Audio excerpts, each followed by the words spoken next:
Meus queridos, nós vamos abrir a palavra do Senhor no Evangelho segundo escreveu Lucas, no capítulo de número 11. Lucas, capítulo 11.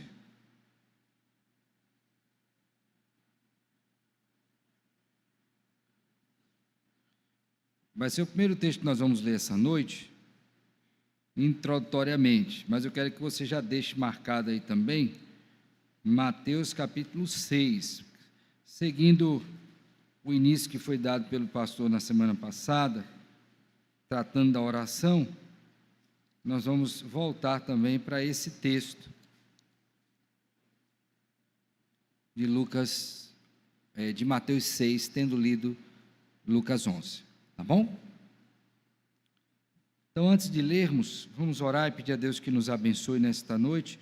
Vamos tratar do domingo 46, falando da oração do Senhor, ressaltando que é dever de todo cristão aprender e praticar a oração em toda a sua vida, particularmente entendendo a sua relação com Deus, o Pai, ok? Então, nós vamos aprender, praticar a oração e particularmente entendermos como que se dá a nossa relação com Deus, o Pai. Tá bom? Então vamos orar. Senhor, fala conosco nesta noite, por meio da Tua Palavra, e nos ensina sobre aquilo que devemos aprender para praticar, vivendo e agradando ao Senhor. Que o Senhor, o Espírito, nos ilumine e nos conduza na verdade, a fim de que andemos na verdade. Toma-me também nas Tuas mãos, para que seja instrumento para o louvor da glória do Senhor. Assim oramos em Cristo, com gratidão e perdão dos nossos pecados. Amém, amém. O texto de Lucas 11, verso 1 diz assim: De uma feita estava Jesus orando em certo lugar. Quando terminou, um dos seus discípulos lhe pediu: Senhor, ensina-nos a orar, como também João ensinou aos seus discípulos. Então, ele os ensinou. Amém. Meus irmãos, na nossa vida cristã, nós precisamos aprender a viver como cristãos. E isso se dá em várias áreas. Na verdade, em todas as áreas da nossa vida. Pois, assim como o pecado nos afetou, razão pela qual cremos na depravação total, o Evangelho também deve nos alcançar e nos redimir em todas as áreas que foram afetadas pelo pecado.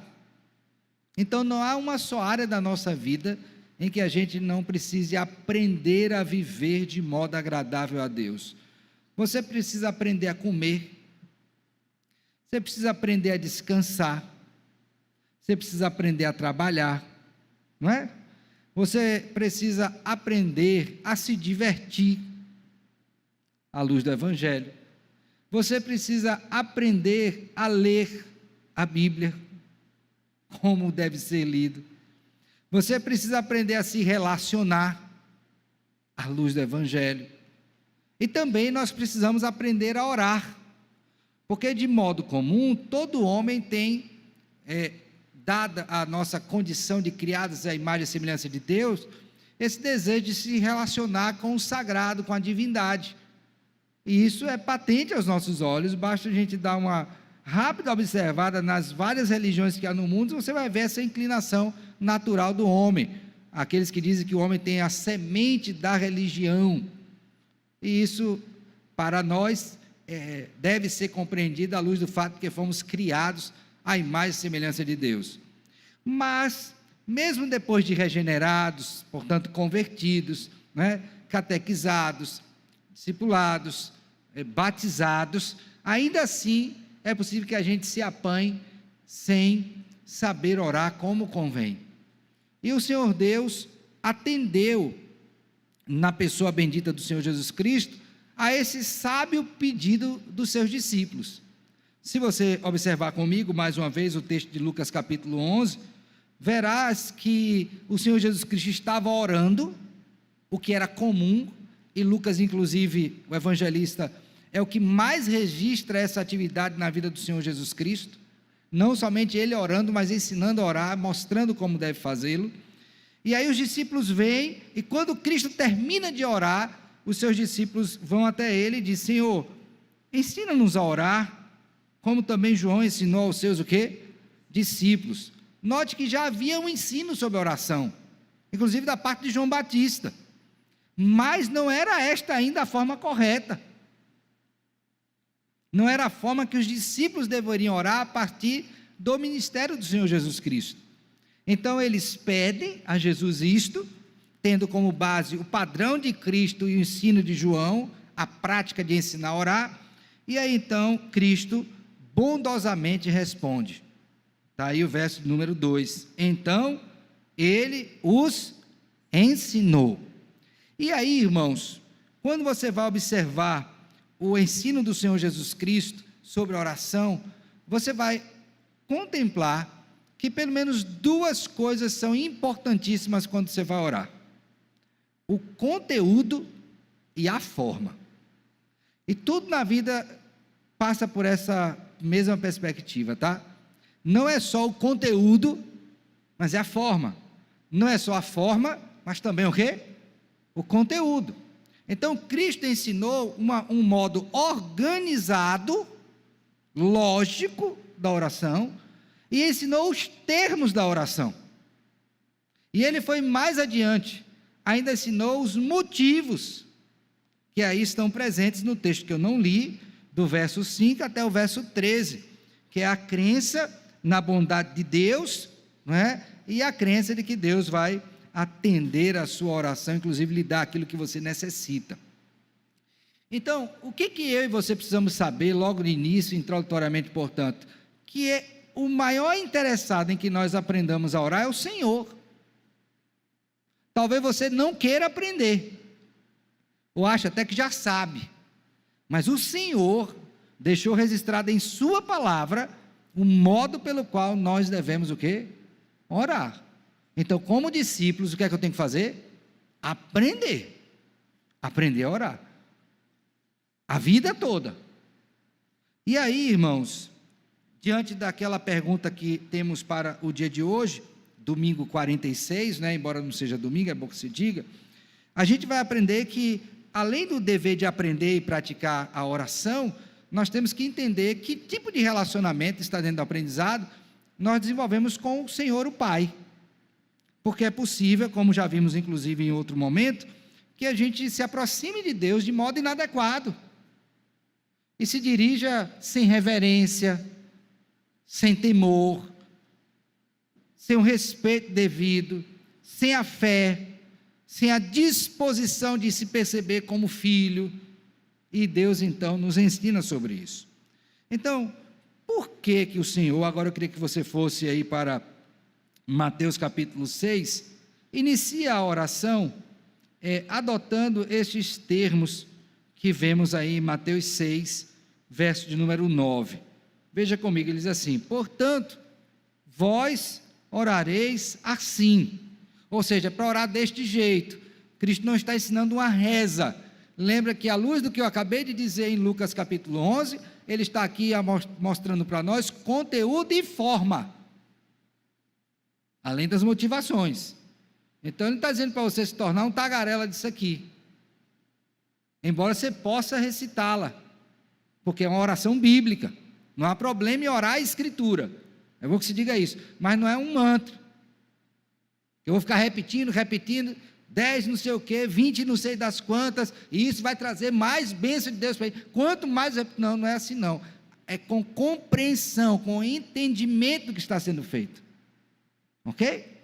Pois bem, então o que é que ele diz? Olha, portanto vós orareis assim: Pai nosso que estás o quê? Nos céus. Essa é a primeira coisa que eu preciso entender quando vou me aproximar de Deus para orar. Por quê? Porque a primeira coisa que eu tenho que aferir é que o Senhor Jesus Cristo quer que nós tenhamos um correto, adequado, apropriado entendimento acerca do nosso relacionamento com Deus o Pai. Você não está se aproximando de um padrasto, você não está se aproximando de um tirano, Você não está se aproximando de alguém que odeia você. Não, é alguém com quem você tem um relacionamento íntimo e pessoal por meio da obra que Cristo realizou na cruz e nos unindo misticamente a Ele mesmo. Nós somos filhos de Deus por adoção. Então Jesus quer que na hora que eu me coloque diante de Deus em oração, eu me dirija a Ele, sabendo que de fato Ele é meu Pai. Agora, na vigília, alguém estava aqui na vigília? Pronto. Eu fiz um comentário sobre isso, dizendo que a gente precisa considerar algumas coisas. E eu vou reprisar. A primeira delas é a seguinte: que você tem que entender que o seu relacionamento com Deus, o Pai, é diferente do seu relacionamento com Cristo e o Pai. Porque o Senhor Jesus, ele tem a mesma essência do Pai. Então, por isso que ele diz, vou para o meu Pai e vosso Pai. Por que ele não disse, vou para o nosso Pai? Porque ali está estabelecida a distinção entre o relacionamento que Cristo tem com o Pai e o que eu tenho, que não é o mesmo. Eu sou filho de Deus por o quê? Por adoção. Mas sou filho. E aí, naquela oportunidade, eu pedi aos irmãos que abrissem a Bíblia, por favor, abra agora também, em Romanos, capítulo de número 8. Rapidinho, abra sua Bíblia aí. Pois nestes termos é que eu me relaciono com Deus o Pai. Ok? Perceba bem, diz assim, Romanos 8, 12. Assim, pois, irmãos, somos devedores, não a carne, como se constrange a viver segundo a carne, porque se viver segundo a carne, caminhais para a morte, mas se pelo Espírito mortificardes o feito do corpo, certamente vivereis. Agora veja, pois todos que são guiados pelo Espírito de Deus, são filhos de Deus. Então, se eu sou guiado pelo Espírito, é que o Espírito habita em mim. Porque não recebestes o espírito de escravidão, para viverdes outra vez atemorizados, mas recebestes o espírito de adoção. Esse espírito que Paulo está escrevendo aqui é o Espírito de Cristo, que habita em mim, e que faz com que eu me veja como filho de Deus, o que verdadeiramente sou em Jesus. E aí ele prossegue dizendo, baseados no qual clamamos o quê? Abba, Pai. Essa expressão é uma expressão de intimidade, não de promiscuidade, de relacionamento íntimo, de comunhão plena em Jesus com o Pai. Agora leiam juntos aí o verso 16 e 17, o que é dito? O próprio Espírito...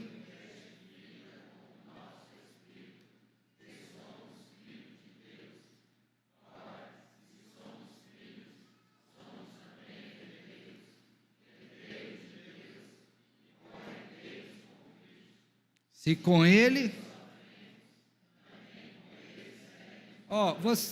você é filho porque você está na família de Deus.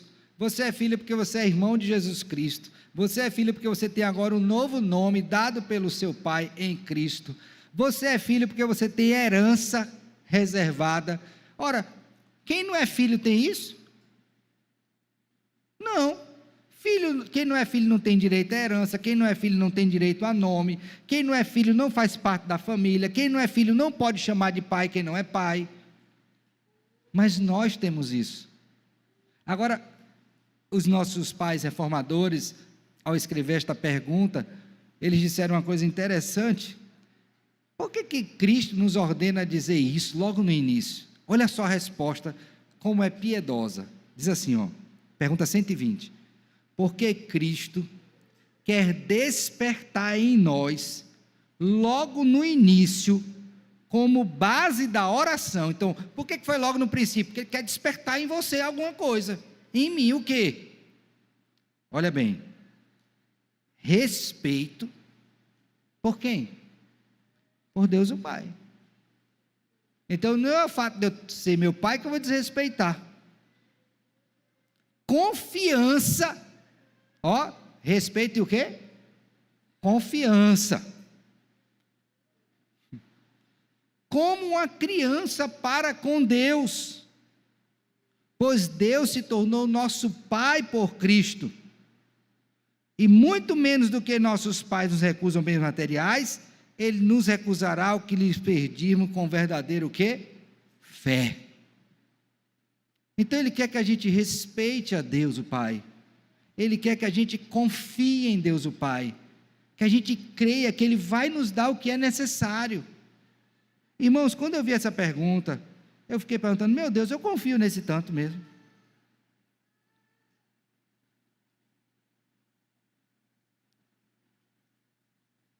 Será que quando eu me aproximo de Deus para orar, essa é a pergunta que eu tenho que fazer para mim, você tem que fazer pessoalmente, tá? Cada um faz para si mesmo.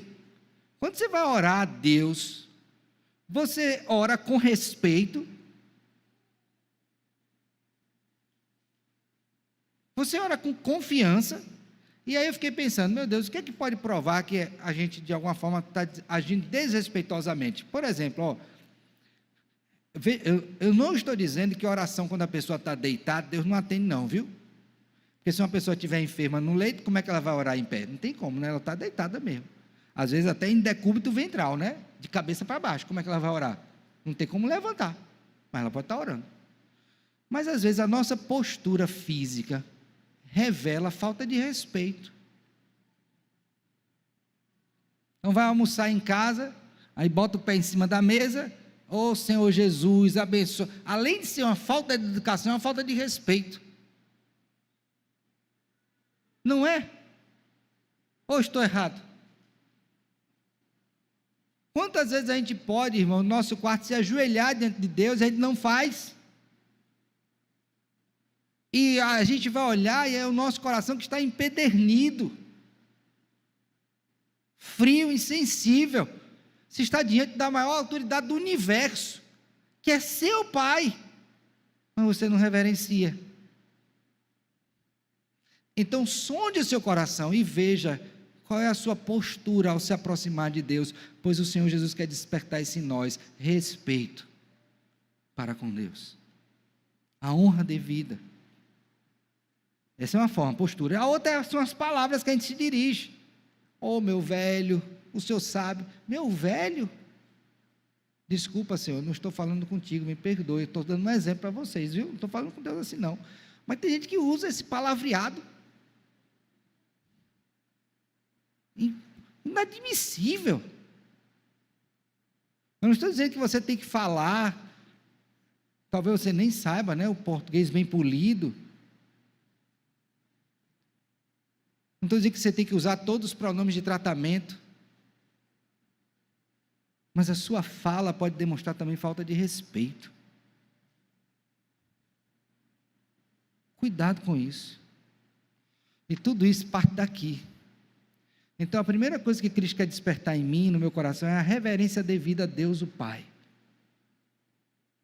E aqui eu fico pensando numa coisa, que é um relacionamento desta verdade espiritual com os nossos relacionamentos terrenos. Muitos dos nossos filhos não respeitam os nossos pais que veem. Vai respeitar a Deus que não vê?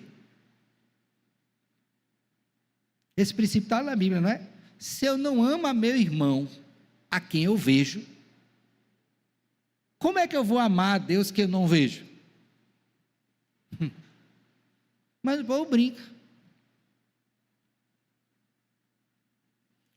Então, Cristo quer despertar isso em mim e em você, respeito. A outra coisa que Ele quer despertar é confiança. Eu me aproximo com respeito e com confiança. Aí eu, mais uma vez, pensando na pergunta, disse, meu Deus, alguma vez Deus ficou devendo para mim alguma coisa que me despertasse a desconfiança nele? Faça essa pergunta para si mesmo. O que é que Deus lhe deve, que Ele prometeu e que Ele não fez?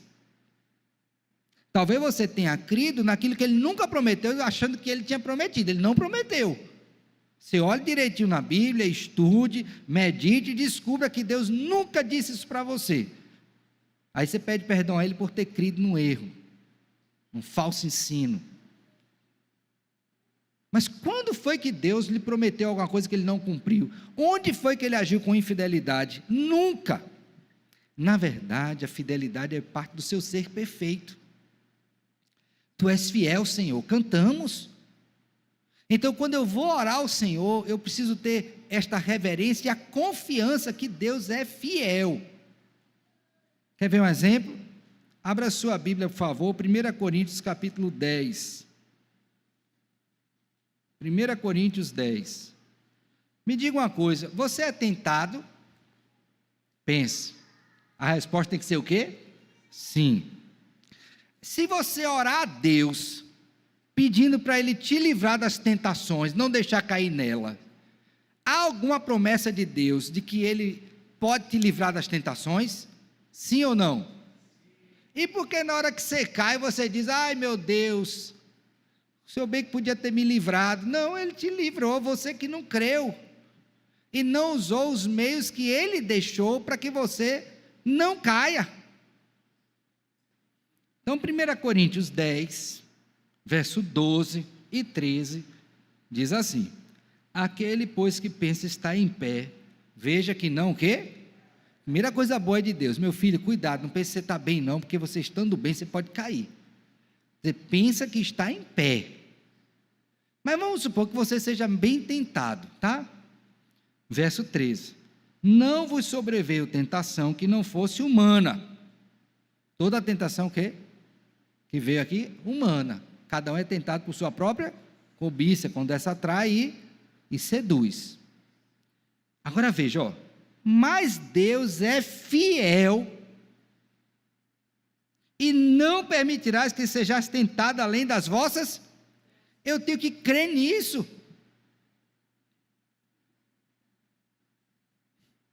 E eu creio. Então Ele não vai deixar uma tentação que seja maior do que as minhas, o quê? Forças que eu tenho, não as que Ele me deu nele, para resistir, ou melhor, para fugir da tentação e resistir ao maligno. Então, quando eu vou orar, eu tenho que crer que Deus vai fazer o que Ele prometeu. Então, eu oro com confiança. Se eu não me engano, é no comentário de Efésios, capítulo 1, que tem lá, bendito nosso Deus e Pai, bendito Deus e Pai de nosso Senhor Jesus Cristo, né? Que tem nos abençoado com toda sorte de bênçãos nas regiões celestiais. Lembra dessa tradução? Calvino vai fazer um comentário, diz que Deus tem ali um depósito de bênçãos, disponíveis para mim e para você, filhos dele. Sabe o que é que está faltando, presbítero Paulo? Pedir.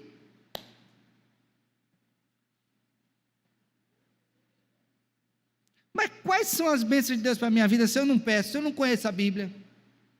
Aí eu fico pedindo as futilidades do mundo,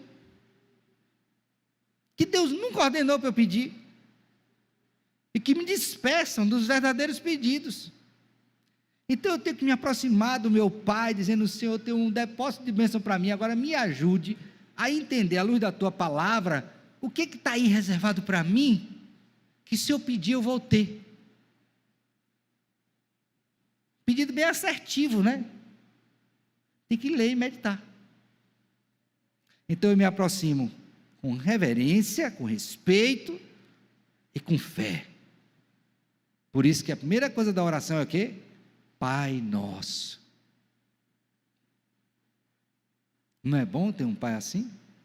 Agora não confundam seu pai terreno, se ele for um pai ruim, com o pai do céu, porque o pai do céu é perfeito.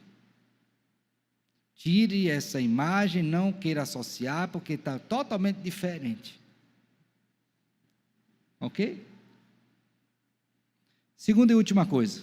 Primeiro, Ele quer que a gente tenha um relacionamento correto. É meu pai. Eu confio nele e eu o respeito. Segundo, porque o Senhor Deus quer que nós tenhamos a percepção da grandeza dele. Por isso que Ele diz que estás aonde? Nos céus. Então, não somente respeitá-lo e confiar nele, mas entender o que é a sua grandeza. Aí pensa comigo, qual o tamanho de Deus? Qual é a grandeza do seu ser? Então vamos dar uma dimensãozinha disso? Abra sua Bíblia aí, por favor, no livro do profeta Isaías. Livro do profeta Isaías, capítulo 41.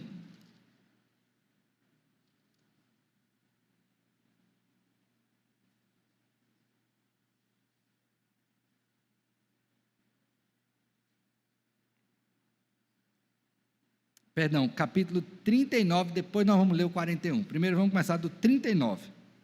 Então vamos pensar aqui na grandeza de Deus, tá? Será que Deus é grande?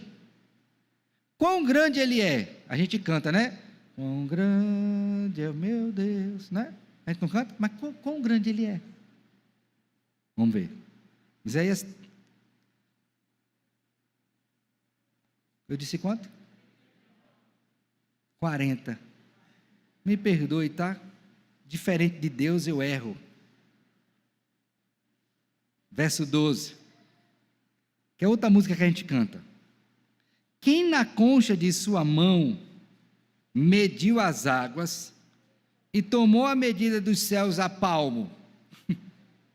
Olha, minha mão é muito pequena. Já pensou se eu fosse medir a palmos o céu? Quanto tempo eu ia passar da minha vida medindo nesse palmo aqui? Se a gente for tomar isso literalmente. E quem mediu na concha das suas mãos a água? E meu irmão, às vezes eu vou tomar banho ou lavar o rosto de manhã cedo, eu boto aqui um pouco de água, transborda. Agora imagine, e é só um aspecto da sua criação, a terra, e o resto que a gente nem conhece direito. Aí então vou pensando, quão grande é o meu Deus, tá? Vai pensando, prosseguindo, ó. Quem recolheu na terça parte de um efa o pó da terra e pesou os montes em romano e os outeiros em balança de precisão? Meu filho, pega uma carrada dessa que chegou hoje aqui no seminário de terra, veio numa caçamba, 4 metros, conta os grãozinhos ali para ver se você consegue. Ele sabe. Tá bom?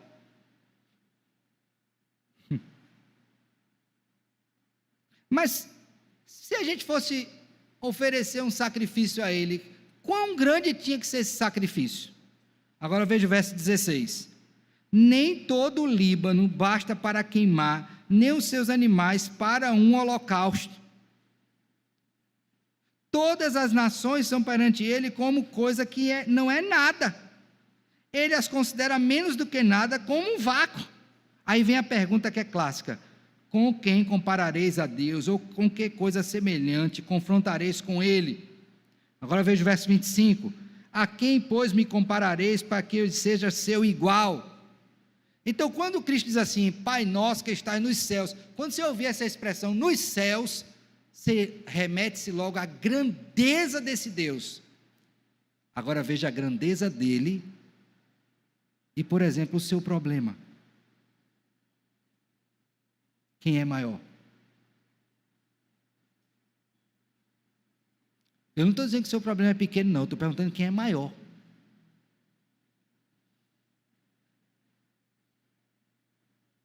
E aí, se ele, como pai, disse: meu filho, eu vou cuidar de você, só pensando na grandeza dele, já não seria razão suficiente para confiar nele?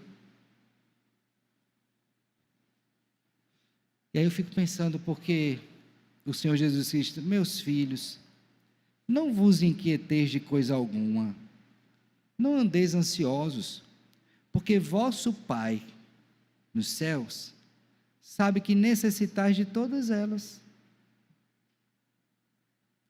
Aí você está se acabando, morrendo de ansiedade. Não é melhor fazer o que a Bíblia diz? Orar ao Pai que está nos céus? É mais sábio, é mais inteligente, é mais saudável, tanto do ponto de vista espiritual quanto físico. Mas você insiste em não fazer isso, porque você não quer confiar no Pai dos céus. Por isso que Cristo diz: qual é a raiz da ansiedade? É uma só. Já disse a igreja. Qual é? Incredulidade. Porque se você confiar em Deus, ainda que o mar esteja pegando fogo, você vai ficar tranquilo. Por quê, pastor? Porque o meu Deus é grande, e Ele é meu Pai, e um pai não abandona o seu filho. pois ele abandonou a Cristo para que eu e você não fôssemos abandonados. Você entendeu? Então, quando você abrir a oração do Senhor, agora você vai dizer assim: Pai nosso, traga tudo isso que foi dito à memória, e depois que você contemplar o Pai nosso, aí você começa a falar das outras coisas, porque isso é o diferencial para a sua oração, é saber que você tem um Pai poderoso, todo-poderoso, e que cuida de você. Meu filho, se isso não alentar a sua alma, o que mais vai alentar? O que? Confiar em quê? Aí para você só restará o desespero. Nada mais. Então, Cristo quer que a gente tenha esse respeito e confiança, e reconheça a grandeza do seu Pai, do meu Pai e do Pai do nosso Senhor Jesus Cristo. Ok? Entenderam? Então vamos orar. Pai nosso, que estás nos céus, louvado seja o santo e glorioso nome do Senhor. Ó Filho amado, amado da nossa alma, Senhor Jesus, bendito seja o Senhor para sempre. Espírito Santíssimo, louvado seja o Senhor. Te agradecemos porque o Senhor nos dá a Tua palavra e nos ensina verdades tão simples e tão profundas, Senhor, que nos afetam de tal modo que faz com que a gente reveja os caminhos pelos quais temos andado. Perdoa-nos, ó Deus, se alguma vez nos dirigimos ao Senhor sem o respeito e a confiança devida. Perdoa-nos, ó Pai. Ao mesmo tempo, perdoa-nos também quando perdemos de vista a grandeza do Senhor que está nos céus. Especialmente quando estamos diante de um grande problema. Parece que isso impede a nossa visão, quando na verdade deveríamos fazer como o salmista: eleva os olhos para os montes, de onde me virá o socorro? O meu socorro vem do Senhor que fez os céus e a terra. Que assim se dê conosco, ó Deus. Que a nossa vida de oração seja transformada a partir da Tua palavra, da ação do Teu Santo Espírito em nós. Pedimos ainda que o Senhor nos leve em paz para casa, Senhor, nos livre de todo mal, nos dê descanso, sono reparador, que vá até cada irmão que não pôde estar aqui nessa noite, ó Deus, alcança-o por Tua graça, Tu que és o supremo pastor, Senhor Jesus, pastoreia esses corações também, para que amem ao Senhor, amem estar na Tua presença, na comunhão dos santos, e conosco estejam aqui aprendendo da Tua palavra. Faz isto, meu Deus. Pedimos por Tua igreja, do povo do qual fazemos parte, pela reunião que teremos nesses próximos dias, a fim de que tudo transcorra de modo agradável ao Senhor. Assim oramos em Cristo, Senhor e Salvador nosso, com gratidão e perdão dos nossos pecados. Amém, amém. Que a graça do nosso Senhor e Salvador Jesus Cristo, o amor de Deus, nosso eterno Pai, a comunhão e o consolo do Espírito Santo seja conosco e com todo o povo de Deus que se espalha por toda a face da terra, hoje e para todo sempre. Amém.